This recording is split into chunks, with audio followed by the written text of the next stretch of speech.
Bonjour à toutes et à tous, ravi de vous retrouver pour un nouveau 100% Quintet, votre émission de pronostics consacrée à la course événement disputée ce mercredi 15 novembre sur l'hippodrome de Bordeaux-le-Bouscat. Ce sera la deuxième épreuve du programme, un tiercé écarté Quintet Plus labellisé course C avec une allocation de 39 000 €.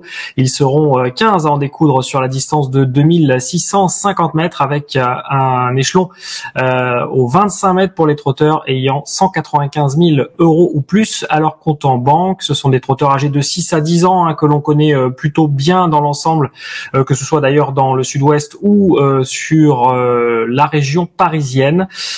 Et les conditions météorologiques, et ça c'est une bonne nouvelle, seront bonnes justement sur l'hippodrome de Bordeaux-le-Bouscat. Vous savez que le sud-ouest a été frappé par de nombreuses intempéries. Il y a même une réunion d'ailleurs qui avait été délocalisée sur de l'hippodrome du Bouscat à l'hippodrome de Pau.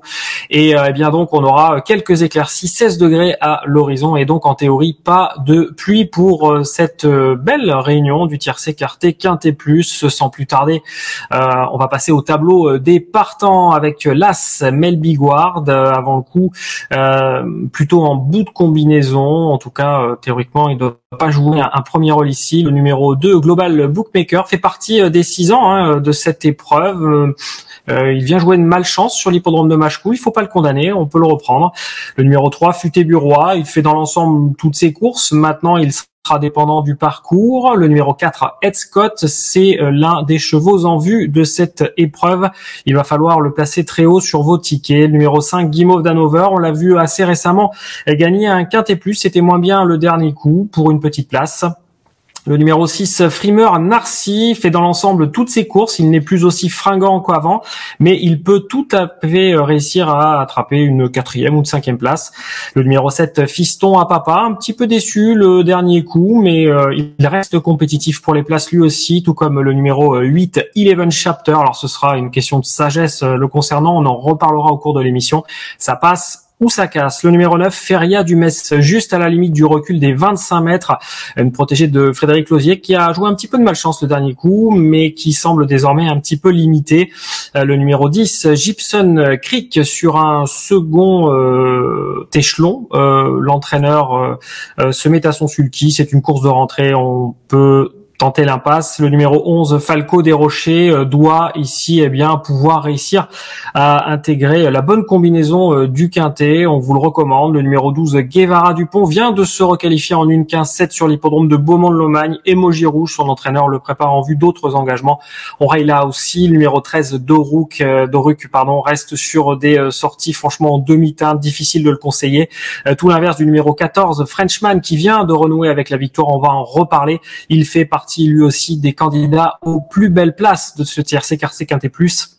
Et on termine avec le numéro 15, Astronaute, c'est le trotteur de classe de cette épreuve, Astronaute, qui vient de jouer de malchance sur l'hippodrome de Châtellerault-La Rochelle et qui va donc tenter de se réhabiliter. Son entraîneur y croit, Mathieu Abrivard à son sulky, et nous, forcément, on y croit également. Vous allez voir que l'on va même d'ailleurs briser le suspense, on l'a placé en tête de notre sélection. Voilà pour le tableau des partants. Sans plus tarder, on passe au papier.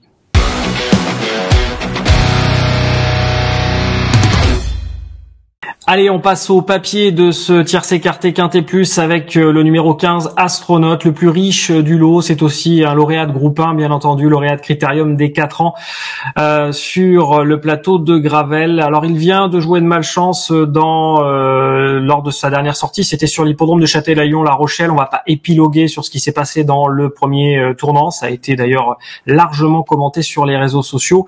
On va plutôt s'intéresser à son avant-dernière sortie que vous allez revoir justement en image lors de sa victoire à l'issue d'un joli mano à mano avec Fakir Mérité. C'était le 15 octobre donc à Agen où il avait assumé une partie du poids de l'épreuve et puis il s'était retrouvé en tête à la sortie du dernier tournant avec donc Fakir Mérité qui avait tenté de lui porter l'estocade jusqu'au poteau. Il s'était montré courageux. Ce qui est très intéressant dans cette épreuve, c'est qu'il y avait notamment Frenchman qui allait terminer 8e, sans doute l'une de ses plus mauvaises sorties finalement depuis qu'il a intégré les box de Xavier Thielens. Games. Messi, on reparlera bien entendu aussi de Frenchman, et il allait également dominer Doruk. Mais ce qui est intéressant, c'est que Astronaut n'était pas à 100% ce jour-là, et il arrivait à tenir tête à un cheval aguerri et réputé dans le Sud-Ouest, Fakir Mérité.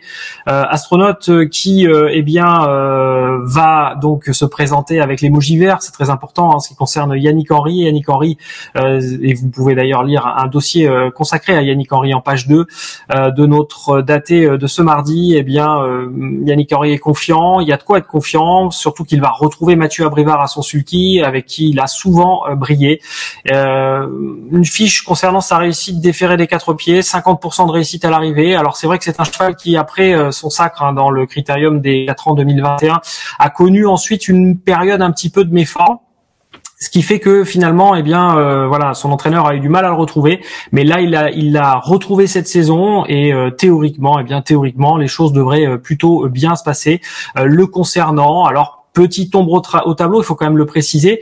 Il a couru une fois à Bordeaux, il a été disqualifié, mais bon, c'était absolument pas un objectif ce jour-là. Son entraîneur était à son sulky, donc on n'en tient pas compte. C'est avant le coup un favori logique dans ce tiercé écarté quinté plus. Néanmoins, il y a un autre 6 ans qui peut lui faire mordre la poussière, et c'est notamment le numéro 4, Ed Scott, que l'on va revoir dans la course que j'ai évoquée tout à l'heure concernant Astronaut. Il s'agissait de cette épreuve à Châtelaillon-La Rochelle, le Grand Prix du Casino Joa de Châtelaillon, un groupe 3, remporté par Apidjo de Ligny. Et dans cette épreuve, Ed Scott a tenu la dragée haute à ce pensionnaire de Yannick Henry. Ed Scott qui était, vous le voyez sur ces images, encore tête et corde, et qui a tenté de résister à Apidjo de Ligny, qui finalement va l'emporter plus sûrement qu'il n'y paraît.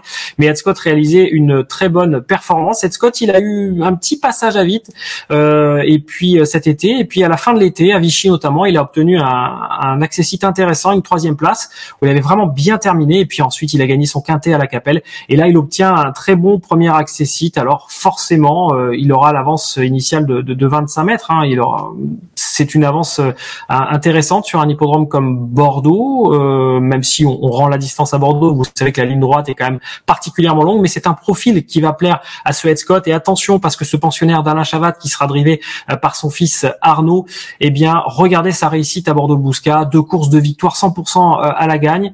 On serait tenté de dire que s'il y en a bien un qui peut battre Astronaut dans cette épreuve, c'est bien Ed Scott. 3e favori de notre tiercé écarté quinté plus, le numéro 8, Eleven Chapter. Alors, je le disais en introduction, ça passe ou ça casse. Quand il reste dans les bonnes allures, il peut gagner et obtenir des accessites, mais la plupart du temps, c'est vrai qu'il a été disqualifié. Alors, on va le revoir, non pas lors de sa dernière sortie, où il a commis un nouvel impair, mais on va le revoir lors de son avant-dernière sortie, le 15 octobre à Lisieux, une course dans laquelle, il allait l'emporter, dominant notamment Fiston à Papa. Alors Eleven Chapter sera cette fois-ci associé à Eric Raffin. Ce sera d'ailleurs une première association avec le sulky d'or en titre. Il peut mettre à profit cet engagement pour jouer un bon rôle dans cette épreuve, même si on le rappelle, c'est un cheval qui est quand même assez inconstant, donc il ne faudra pas être cardiaque. Je rappelle que lorsqu'il s'est imposé sur l'hippodrome de Lisieux, les images que vous venez de voir, il était drivé par Johan Le Bourgeois. On va le voir en 2023.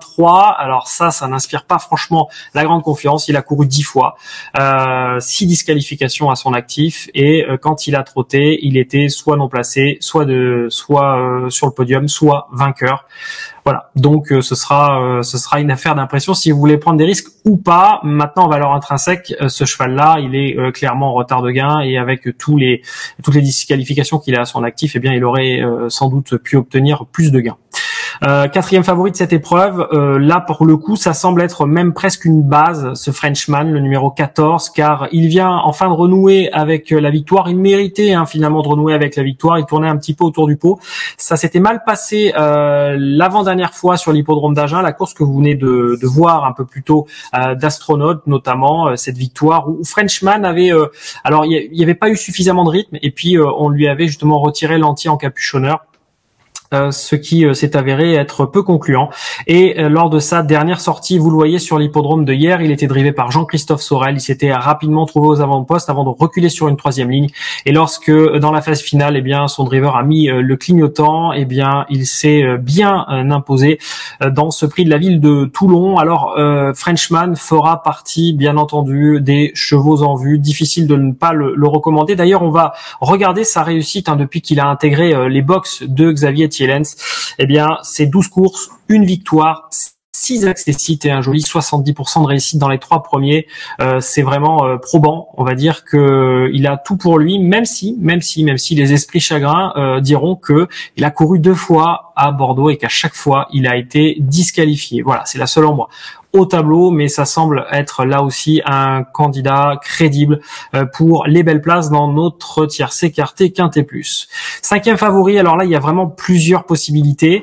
Nous on a choisi Frimer Narcy, qui sera d'ailleurs drivé pour la première fois par Gabriele Gelormini. On va le revoir lors de sa dernière course, c'était le 30 octobre sur l'hippodrome de Castéra-Verduzan. Une course dans laquelle peut-être que Frédéric Lozier a été un peu offensif, un peu trop offensif, puisqu'il a pris la tête avant l'entame du dernier tournant et il semblait parti pour la gloire avant finalement à mi-ligne droite d'être dominé par son sparring partner flamboyant du Rib et avant d'être dépassé sur la fin par Futé-Burois, qui va retrouver d'ailleurs ce mercredi sur l'hippodrome de Bordeaux. Ce Frimer Narcy, on le connaît bien dans le sud-ouest, c'est un protégé de Julien Foin qui maintenant est un peu, je dis bien un peu vieillissant, mais il est toujours régulier et c'est clair que on peut difficilement ne pas le retenir. Il y a de ça 2 ans, il était vraiment impressionnant et même l'an passé. Maintenant, c'est vrai que en 2023, il prend de l'âge.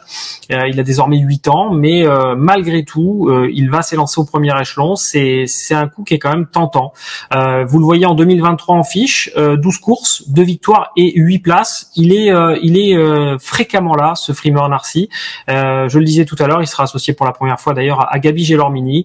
Maintenant, il y a plusieurs options possibles et donc si vous faites une longue, ouvrez bien entendu vos jeux avec en bout de combinaison le numéro 11 Falco des Rochers. Falco des Rochers, son entraîneur n'a pas nécessairement le choix des engagements, mais c'est un cheval qui peut tout à fait prétendre à une place dans ce quintet plus. Le numéro 5 Guimauve d'Hanover, Yannick Henry n'est pas défaitiste, et Guimauve d'Hanover peut très bien intégrer la bonne combinaison. Et puis le numéro 7 Fiston à Papa dont on a parlé tout à l'heure, difficile lui aussi de l'écarter parce qu'il fait partie des placés potentiels. Voilà pour notre papier. Sans plus tarder, on passe à la sélection.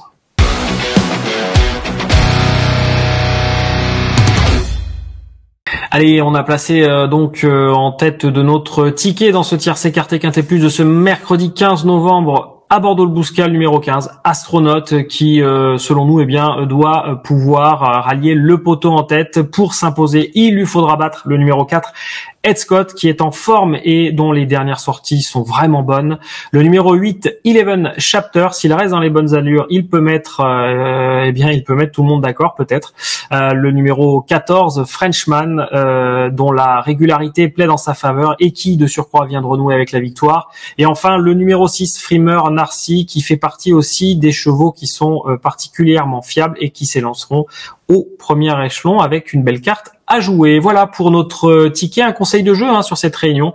On vous conseille de reprendre le numéro 3 Hermès Smart dans le prix RFM. Ce sera la 8e et dernière épreuve du programme. Pourquoi ? Eh bien, vous avez la réponse dans les colonnes de Paris Turf puisque Yannick Henry en parle justement dans l'info des pistes et également dans notre dossier qui lui est consacré puisque vous le savez bien, Yannick Henry approche de la barre des 1000 victoires. Voilà, j'ai un peu teasé pour le journal, vous l'avez compris.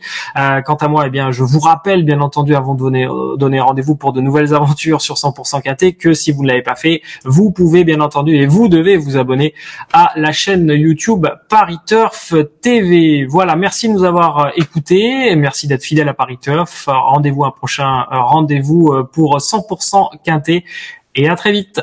Merci à vous d'avoir suivi cette vidéo. Alors pour vous abonner à notre chaîne YouTube, c'est ici. Et pour suivre encore plus de vidéos Paris Turf, c'est de ce côté.